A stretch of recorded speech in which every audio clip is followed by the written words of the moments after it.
Bible एक वर्ष में। नमस्कार, आप सबका बाइबल एक वर्ष में स्वागत है। आप सब ने जो कदम उठाया है प्रभु के वचन सुनने के लिए, यह हमारे जीवन के अंधेरों को दूर करेंगे और हमें प्रभु के प्रकाश में चलाएंगे। आज हम प्रेरित चरित्र का अध्याय 23, टोबत के ग्रंथ का अध्याय 5, जूडित के ग्रंथ का अध्याय 4 और स्रोत ग्रंथ का 11वां स्रोत सुनेंगे। प्रभु का वचन सुनने से पहले आइए हम ईश्वर से प्रार्थना करें। हे प्रभु, हम आपका वचन सुनने वाले हैं। हमारे मन की आंखें खोलें और हमें आध्यात्मिक प्रज्ञा दें ताकि हम आपको जान सकें और आपके वचन के अनुसार अपना जीवन जिए। यह हम मांगते हैं आपसे प्रभु यीशु के नाम, आमीन। प्रेरित चरित्र अध्याय 23। पौलुस महासभा पर दृष्टि दौड़ाकर बोला, भाइयों, मैं इस दिन तक ईश्वर की दृष्टि में शुद्ध अंतकरण से जीवन व्यतीत करता रहा, किंतु प्रधान याजक अनिन्यास ने खड़े हो लोगों को आदेश दिया कि वह पौलुस को थप्पड़ मारे। पौलुस ने उससे कहा, ईश्वर तुमको मारेगा। तुम पुती हुई दीवार हो। तुम संहिता के अनुसार मेरा न्याय करने बैठे हो और तुम संहिता का उल्लंघन कर मुझे मारने का आदेश देते हो। पास खड़े लोग पौलुस से बोले, तुम ईश्वर के प्रधान याजक के अपमान का साहस करते हो। पौलुस ने उत्तर दिया, भाइयों, मैं नहीं जानता था कि यह प्रधान याजक है। धर्म ग्रंथ में लिखा है, अपने राष्ट्र के शासक की निंदा मत करो।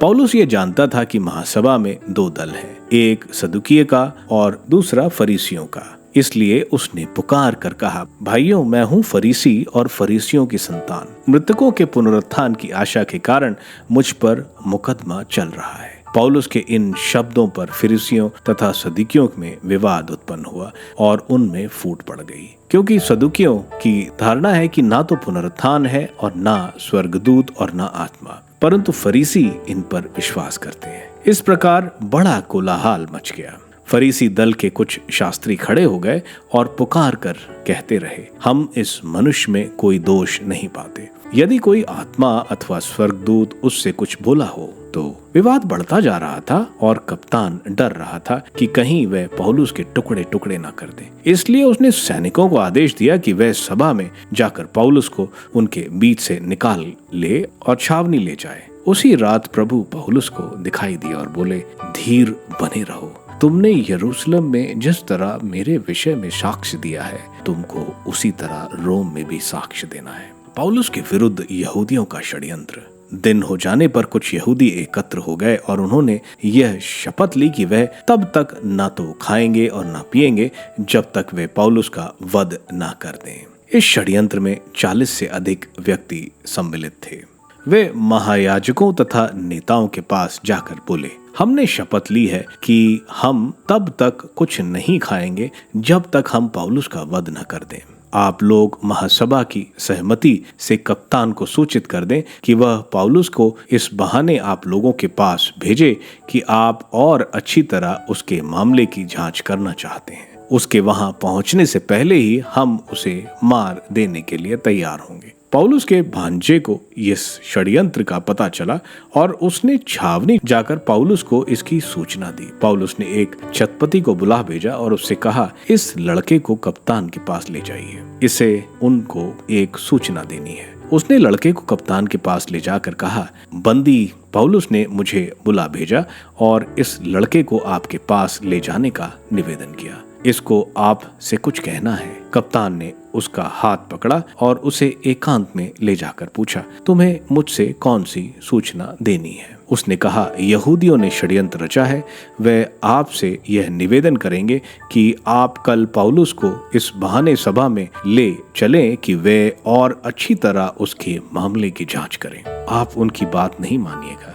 उनमें 40 से अधिक व्यक्ति पौलुस की घात में बैठे हुए हैं। उन्होंने शपथ ली है कि वे तब तक ना तो खाएंगे और ना पिएंगे जब तक वे पौलुस का वध ना कर दें। वे अभी तैयार हैं और आपकी अनुमति की प्रतीक्षा में हैं। कप्तान ने आदेश देकर लड़के को जाने दिया कि तुम किसी को भी यह नहीं बताओगे कि तुमने मुझे यह सूचना दी है। पौलुस को कैसरिया भेजना। तब कप्तान ने 2 शतपतियों को बुलाया और कहा, रात के पहले पहर तक कैसरिया जाने के लिए 200 सैनिक, 70 घुड़सवार और 200 भालावारदार तैयार रहे। पौलुस के लिए भी घोड़े का प्रबंध करो, जिससे वह उसे सकुशल राज्यपाल फेलिक्स के पास पहुंचा सके। उसने यह पत्र भी लिख दिया, महामहिम राज्यपाल फेलिक्स को क्लॉडियस लूसियस का अभिवादन। यहूदियों ने इस व्यक्ति को पकड़ लिया था और वे इसे मार डालना चाहते थे,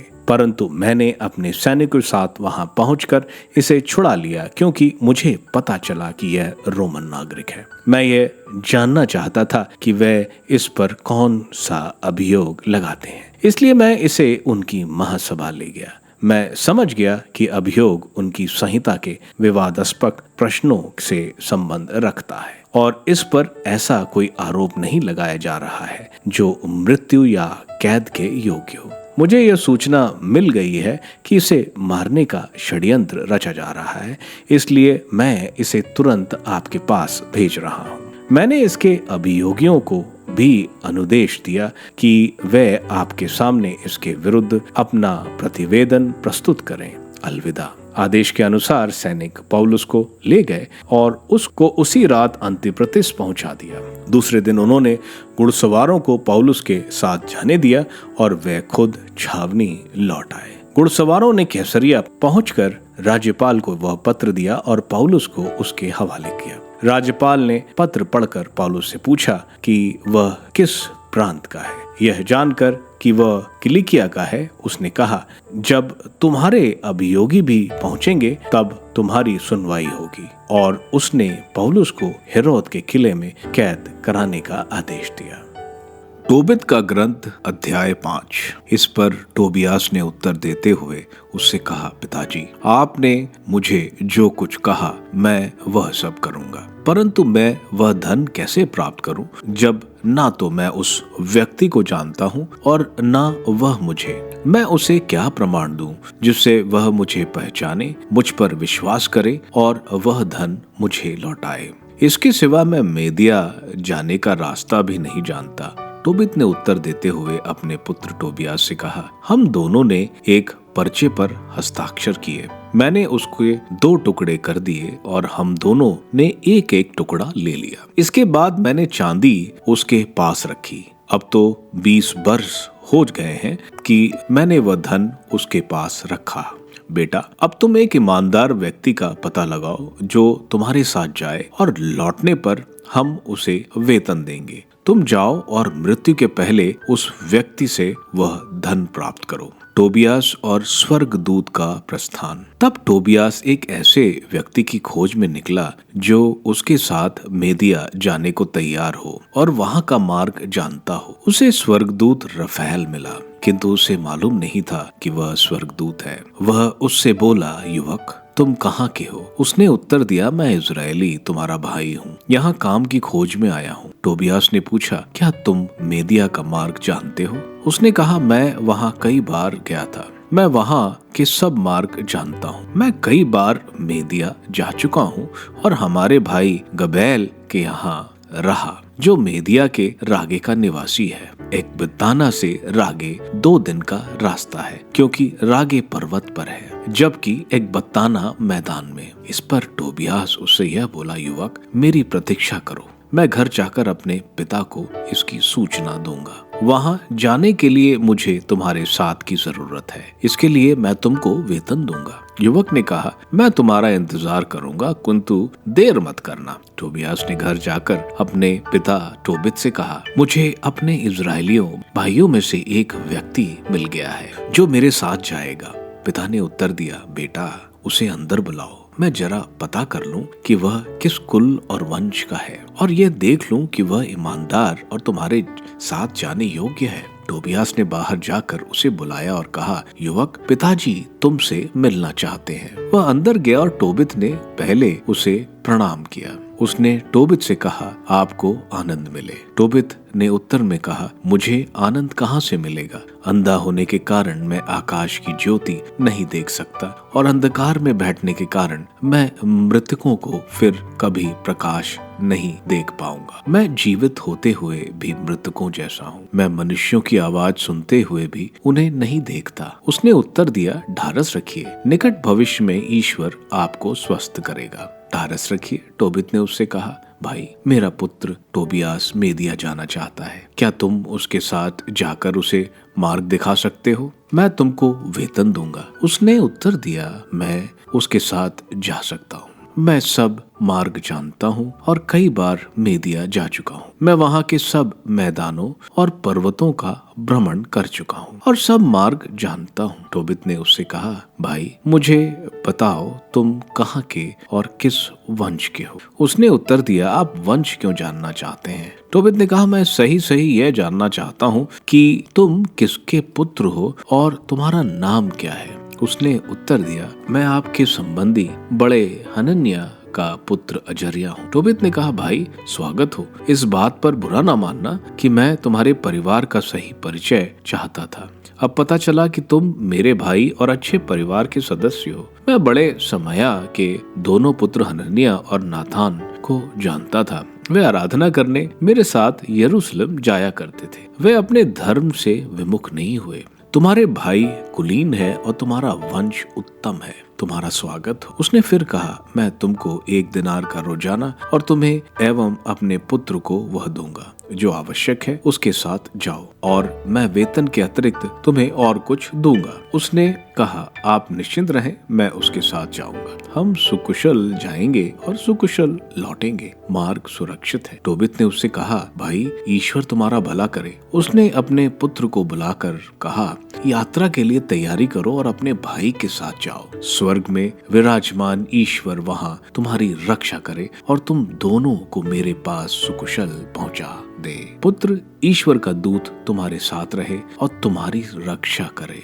टोबियास ने यात्रा के लिए तैयार होकर अपने माता पिता का चुंबन किया। टोबित ने कहा, तुम्हारी यात्रा सफल हो। उसकी माता रोने लगी और टोबित से बोली, आपने मेरे पुत्र को बाहर क्यों भेजा? वह हमारे पास रहने पर हमारे हाथों की हड्डी है। धन बढ़ाने से हमें क्या लाभ? हमारे पुत्र के मुकाबले में धन कुछ नहीं। ईश्वर ने हमारी जीविका के लिए जो दिया है वह हमारे लिए बहुत है। इस पर टोबित ने उससे कहा, चिंता मत करो, हमारा पुत्र सुकुशल जाएगा और हमारे पास सुकुशल लौटेगा। जिस दिन वह सुकुशल लौटेगा तुम्हारी आंखें उसे फिर देखेंगी। बहन, चिंता मत करो और नहीं डरो। अच्छा, स्वर्गदूत उसके साथ जाएगा और मार्ग में उसकी रक्षा करेगा। वह सुकुशल लौटेगा।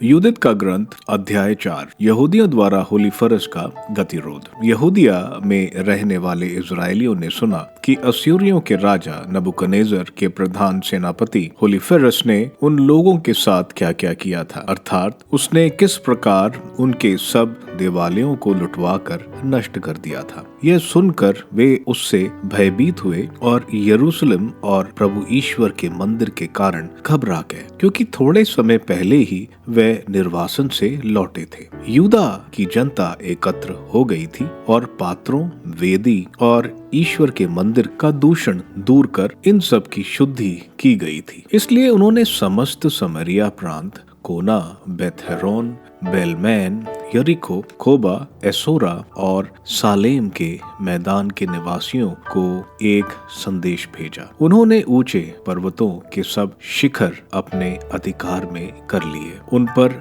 अवस्थित सब गांवों के चारों ओर दीवारें बनवाई और क्योंकि हाल में फसल कटी थी, उन्होंने युद्ध के लिए रसद एकत्र किया। यरूशलेम के तत्कालीन प्रधान याजक योयाकीम ने बेतुलिया और एस्ट्रालोन के सामने दोतान के निकटवर्ती मैदान में अवस्थित बेतोमस्ताइम के निवासियों को लिखा कि वे पहाड़ों की सब घाटियां अपने अधिकार में कर ले, क्योंकि उनसे होकर यहूदिया जाया जा सकता था। वहां किसी को आगे बढ़ने से रोकना आसान था, क्योंकि प्रवेश मार्ग इतना सकरा था कि केवल 2 आदमी एक साथ जा सकते थे। इस पर इजरायलियों ने प्रधान याजक योआकीम और यरूशलेम में रहने वाले समस्त इजरायलियों समिति के नेताओं के आदेश का पालन किया। ईश्वर से यहूदियों की दुहाई। सभी इजरायलियों ने आग्रह पूर्वक ईश्वर की दुहाई दी और ईश्वर के सामने दीन बनकर कठोर उपवास किया। वह, उनकी पत्नियां, उनके बाल बच्चे, उनके पशु, उनके सब प्रवासी मजदूर और दास सब ने टाट ओढ़ लिए। यरूशलेम के प्रत्येक इजरायली पुरुष, स्त्री और बच्चे सब ने मंदिर के सामने दंडवत किया। उन्होंने अपने अपने सिर पर राख डाली और अपने टाट के वस्त्र प्रभु के सामने फैला दिया। उन्होंने वेदी को भी टाट से ढक दिया। एक स्वर से आग्रह पूर्वक इजराइल के ईश्वर की दुहाई देते रहे, जिससे वह ना होने दें कि उनके बच्चों का अपहरण हो, उनकी पत्नियों को बंदी बनाया जाए, उनके दाएं भाग के नगरों का विनाश हो और विजयी राष्ट्रों द्वारा उनके मंदिरों का अपवित्रकरण और अपमान किया जाए। प्रभु ने उनकी पुकार सुनी और उनकी विनती पर ध्यान दिया। समस्त यहूदियों में और यरूशलेम के सर्वशक्तिमान ईश्वर के मंदिर के सामने लोग कई दिन तक उपवास करते रहे। प्रधान याजक यहोयाकीम, प्रभु के सामने उपस्थित सब याजक और प्रभु के मंदिर के सब सेवक कमर में टाट बांधे दैनिक होम बलि, मन्नत की बलियां और लोगों द्वारा दिए हुए स्वेच्छा से अर्पित बलिदान चढ़ाते रहे। वह अपने पगड़ियों पर राख डालकर जोर जोर से प्रभु की दुहाई दे रहे थे, जिससे वह इजराइल के समस्त घराने पर कृपा दृष्टि करे। स्तोत्र ग्रंथ, स्तोत्र 11। ईश्वर पर भरोसा। संगीत निर्देशक के लिए दाऊद का। मैं प्रभु की शरण आया हूँ, तुम मुझसे कैसे कह सकते हो पक्षी की तरह पर्वत पर भाग जाओ। देखो, अंधेरे में निष्कपट लोगों को मारने के लिए दुष्ट जन धनुष चढ़ाते और प्रत्यंचा पर बाण साधते हैं। यदि नींव उखाड़ दी गई है तो धर्मी क्या कर सकेगा। प्रभु अपने मंदिर में विराजमान है। प्रभु का सिंहासन स्वर्ग में है। वह संसार को देखता रहता और मनुष्यों पर दृष्टि दौड़ाता है। प्रभु धर्मी और विधर्मी दोनों की परीक्षा लेता है। वह अत्याचारी से घृणा करता है। वो दुष्टों पर जलते अंगारों और गंधक बरसाए। उन्हें झुलसाने वाली लू झेलनी पड़े, क्योंकि प्रभु न्यायी है और न्याय के कार्य उसे प्रिय है। जो निष्कपट है वे उसके मुख के दर्शन करेंगे। प्रेरित चरित्र के अध्याय 23 में हम देखते हैं संत पौलुस सैनहेड्रिन के सामने लाए जाते हैं। संत पौलुस की बहुत बड़ी इच्छा थी कि वे यरूशलेम आए और यहूदियों को मुक्ति का सुसमाचार सुनाए। इससे पहले जब वे यरूशलेम आए थे तो प्रभु ने उनको यरूशलेम से जाने को बोला था, अन्य जातियों के बीच, क्योंकि यहूदी उनकी बात नहीं सुनेंगे। अब 14 साल के बाद वे यरूशलेम गए थे। उन्होंने अपनी कहानी सुनाई, कैसे उन्हें प्रभु यीशु मिले और कैसे उनका परिवर्तन हुआ, लेकिन यहूदी उनकी नहीं सुनते। यहाँ सैनहेड्रिन में अनन्यास मुख्य पुरोहित थे। संत पौलुस बोलते हैं कि उनका अंतकरण साफ है। इस पर अनन्यास मुख्य पुरोहित संत पौलुस को मुंह पर थप्पड़ लगाने को बोलते हैं। इस पर संत पौलुस नाराज हो जाते हैं और उनको सफेद पुता हुआ दीवार बुलाते हैं। यह प्रभु यीशु ने भी फरीसियों को कहा था। इजराइल में कब्र को सफेद वाइट वॉश करते थे ताकि लोग उसको ना छुएं, नहीं तो वह अशुद्ध हो जाएंगे। इसी तरह यह पुरोहित बाहर से तो सफेद है लेकिन अंदर से अशुद्ध है। दूसरा, संत पौलुस गुस्सा इस बात पर कर रहे थे कि बिना न्याय किए उनको सजा दी जा रही है।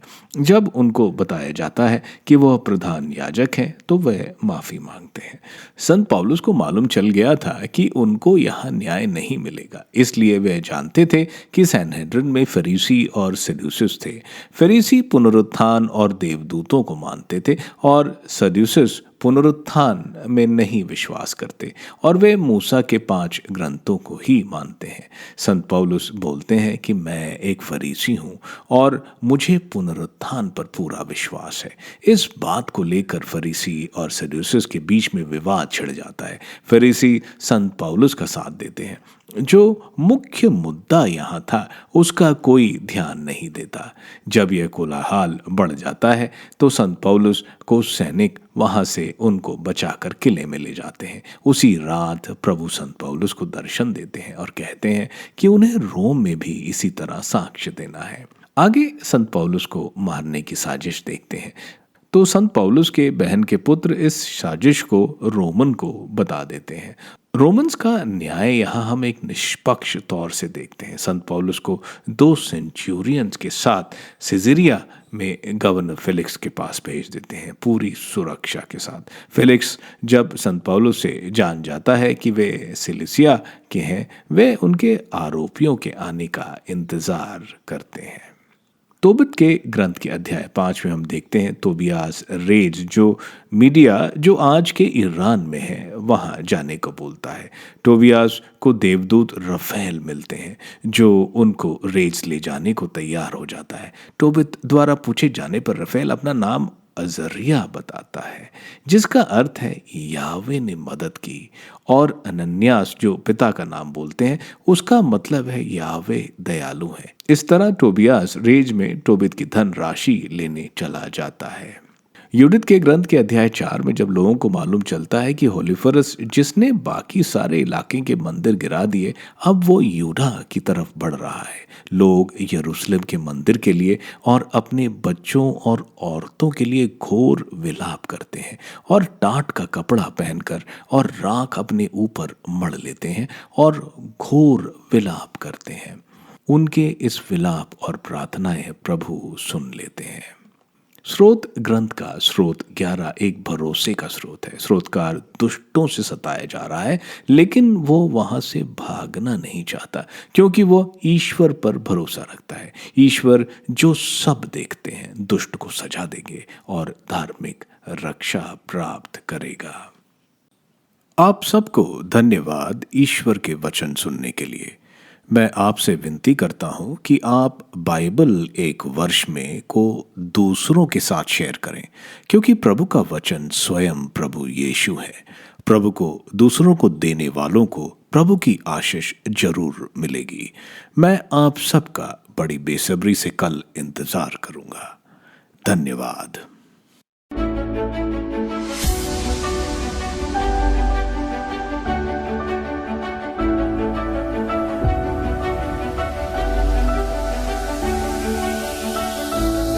बाइबल एक वर्ष में